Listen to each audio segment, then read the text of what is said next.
চিন্তা করছেন আপনি জানেন না আর ওর বাড়ি নামাই দেবো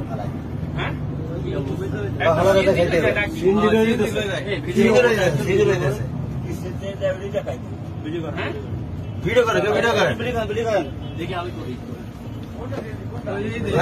একটা লাঠি নেন আপনার ওই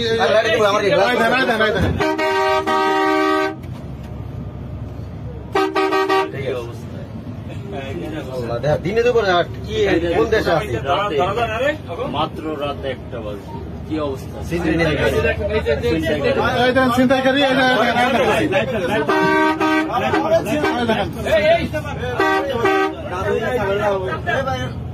সাবধান আটকান সব দিচ্ছে সাবধান সাবধান না ব্রেক তো নামলে যাত্রী অনেক নামলে তো হয়েছে পালাবে